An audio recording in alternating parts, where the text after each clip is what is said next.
Hello hello টিজারের মতো হাতটা হলো।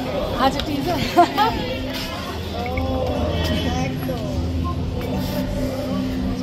চলো বিনোদিনী থিয়েটারে প্রথমবার পর্দার বিনোদিনী এবং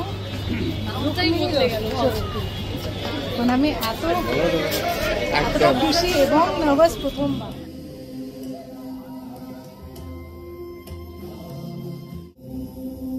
তুমি যেই অন্য ভাষার ছবির উদাহরণগুলো দিলে সেইগুলো কিন্তু যদি তুমি দেখো, ধর আমি নাম নিয়ে বলছি, যদি তুমি শাহরুখ খান, সলমান খান এদের বিগ বাজেটের ছবি দেখো, আজকে সেই বাজেটে কিন্তু কোনো অন্য ভাষার ছবি, নারী কেন্দ্রিক ছবি কিন্তু সেই বাজেটে হয় না। ওই কম্প্যারিজনে কিন্তু যেই বাজেটে ওদের ওখানকার উইমেন সেন্ট্রিক ফিল্ম হয়, আমাদেরও কিন্তু সেই রেশিও হিসাবে আমাদের সেই বাজেটেই হয়।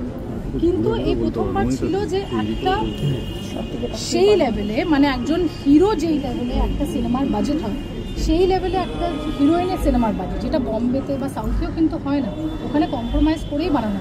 একটা কুইনের যে বাজেট সেটা আমাদের হয়তো, যদি আমি ভুললাম বলি, পারমিতা একদিনেরও সেই রেশিওতে হয়তো হতে পারে। কিন্তু যখন বিনোদিনী হয়েছে, বিনোদিনীর বাজেট ইজ ইকুইভ্যালেন্ট টু, যদি আমি বলি যে জিৎ স্যার, বুম্বাদা, দেব, ওদের যে বিগ বাজেট সিনেমা হয় সেই রকম লেভেলে একটা বাজেটের ছবি, তো সেটা তো করা হয়েছে। আজকে পদ্মাবত কিন্তু জওয়ানের বাজেটে হয় না, আমি যেভাবে বলছি, বা পুষ্পা 2 এর বাজেটে কিন্তু আজকে যদি আমি দেখি সেই হিসাবে কিন্তু একটা পদ্মাবত বা একটা কুইন হয় না কিন্তু পুষ্পা 2 এর বাজেটে, সেইটাই সব কিছুতে।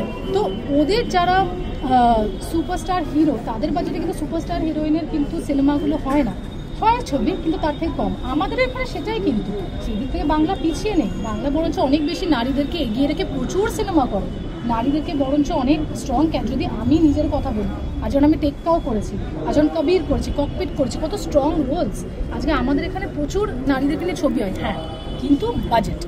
যখন আমি বিনোদিনী নিয়ে এত কেন আমাদের টানা পড়ান 5 বছর একটা স্ট্রাগল, কারণ একজন হিরো যেই বাজেটে ছবি করে, সেই বাজেটে একটা হিরোইন দেখতে সবাই ভয় পায়।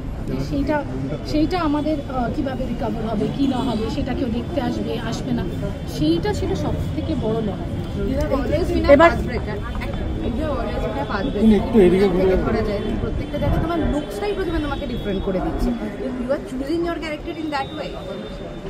জানো, আমি না ওরকমভাবে কনসিয়াসলি চরিত্রগুলোকে কিন্তু আমি চুজ করি না। আমার কোথাও না কোথাও মনে হয় যে এটা চরিত্রগুলোই আমাকে চুজ করে বা ভগবানই আমার জন্য লিখে দেয়। কিন্তু হ্যাঁ, আমার যদি গল্প ভাল লাগে, আমার যদি চরিত্র ভাল লাগে, তখন আমি সেটা করি। এটাও ঠিক যে হয়তো আমি অদ্ভুত কিছু একটাই করতে সবসময় পছন্দ করি, সত্যি হয়তো সাবকনশিয়াসলি হয়তো আমি ভীষণ সারাদিন তো খুব মনোযোগ দিয়ে ভাবি না যে আমাকে না এরকম একটা পাথ ব্রেকিং ক্যারেক্টার করতে হবে, বা আমাকে হয়তো এরকম একটা লুকে আসতে হবে, একবার ন্যাড়া হতে হবে, একবার ছোটো চুল হতে হবে, এখানে আমার কোমরের নিচ অব্দি চুল।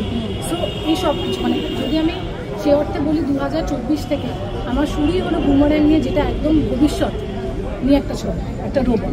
তারপরে একদমই ভূতকালে যদি একটা ছবি বলি সেটা টেক্কা, যেটা আমি মায়া চরিত্র করেছি। এবার একদমই মানে বর্তমানের ছবি। তারপরে যদি আমি ভূতকালের কথা বলি সেটা হলো বিনোদিনী, একদমই। তো আমি এগুলো সাবকনশিয়াসলি হয়তো ভাবছি যে এরম চরিত্র করি, বা হয়তো এটাই ভাবছি যে যেগুলো হয়তো আমি নারী হিসাবে দেখতে চাইবো সেই চরিত্রগুলোই আমি করছি।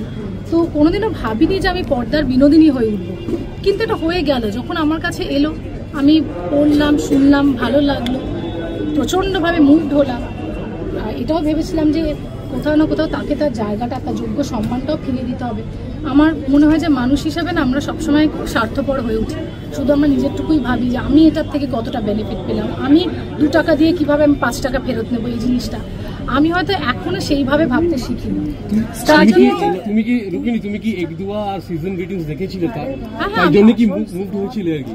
না, আমাকে যখন অ্যাকচুয়ালি রামের, আমি সিনেমা দেখার আগে আমার রামের লেখা বই পড়েছিলাম এবং আমি প্রচণ্ড বই পড়ে কাঁদি। আমি সিনেমা দেখে কিন্তু অদ্ভুতভাবে কাঁদি না, খুব কম, মানে খুব রেয়ার, কিন্তু আমি বই পড়ে, কারণ আমি বই পড়তে খুব পছন্দ করি।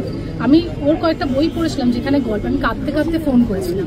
কিন্তু বিনোদিনীর গল্পটা যখন আমার কাছে নিয়ে আসে, প্রথমে তো আমি শক ছিলাম যখন আমায় বললো যে তোমাকে আমি আমার বিনোদিনী হিসাবে দেখছি। আমিও জিজ্ঞেস করলাম যে কী ভাবছো তুমি? তখন আমাকে নাম বলে, এবং মুগ্ধ হওয়ার কারণটাই ছিল যে এই অন্যায়টা, এই অপরাধটা পুরো গল্পটাই ঠিক ছিল যে ঠিক আছে একজন নারী, সে 12 বছর বয়স থেকে স্টেজে আসে, বিশাল বড় সুপারস্টার হয়ে যায়, মানে তখনকার কারণে ওনাকে বলতেন যে queen of the native stage, মানে রঙ্গমঞ্চের সম্রাজ্ঞী যাকে বলে সেটা। কিন্তু তারপরে তার সাথে এত বড় অন্যায় যে তাকে বললে যে তোমার জন্য একটা এস্টাবলিশমেন্টের কারণে তাকে নিজেকে একদম মানে দান করে দেওয়ার মতো একটা কাজ করতে হলো, এবং তাকে বলা হয়েছে বি থিয়েটার নাম রাখবো, কিন্তু লাস্টে সেই পুরুষরাই মিলে বলে যে না, কিন্তু তোমার যেখান থেকে তুমি জন্মেছো, তুমি যে এই কর্ম করো, সেইটার কারণে তাকে একদমই বঞ্চিত করে দেওয়া, সেটা একটা বিশাল বড় অপরাধ। সেটা যদি আমার সঙ্গে তো আমি কি করতাম। এবং আমার মনে হয় যে আমরা আজকে যে ফেমিনিজম নিয়ে কথা বলি, ফেমিনিজম মানে এটা না যে আমরা সারাক্ষণ পুরুষদেরকে খারাপ বলছি, আমরা বলছি যে আমরা পুরুষদের সঙ্গে পা মিলিয়ে যেটা আমাদের সবার যোগ্য সম্মান, যেটা আমার যোগ্য জায়গা, সেই যোগ্য জায়গাটা আমায় দাও। আজকে যদি কোনো পোস্টারে মনে হয় যে এই হিরোইনের সোলো একটা মুখ থাকা দরকার, তাহলে থাকবে, বা হিরোর পাশে একটা মুখ থাকবে, একটা ম্যাগাজিন কাভারে তাকে রাখতে হবে, তো রাখতে হবে, যদি সে সেই যোগ্য জায়গাটা ডিজার্ভ করে। সেইগুলো নিয়ে তো সবকিছু, একটা অফিসে, কাজে, সব জায়গায়। আজকে তো আমার সামনে মিডিয়া যারা দাঁড়িয়ে আছে, আমি তো কতগুলো মেয়েদেরকে দেখি, তারাও তো তোমাদের মতোই লড়ে প্রথমে এসে ইন্টারভিউটা নিতে আসছে, তো সেটা তার যোগ্য জায়গা, তো কেন হবে না? সেইভাবেই বিনোদিনী দাসী গল্পটা শুনে আমি ভেবেছিলাম যে স্টার থিয়েটারটা একটা অপরাধ, এটা কেন বি থিয়েটার হতে পারে না। সো আমি প্রতিদিন বলতাম রামকে, রাম এটা চেঞ্জ হবে না, এটা চেঞ্জ হবে না, এবং আমি জানতাম যে আজ থেকে আমাদের প্রমোশন শুরু হবে, এবং আমি কোথাও না কোথাও এটা মেনে নিতে পারছিলাম।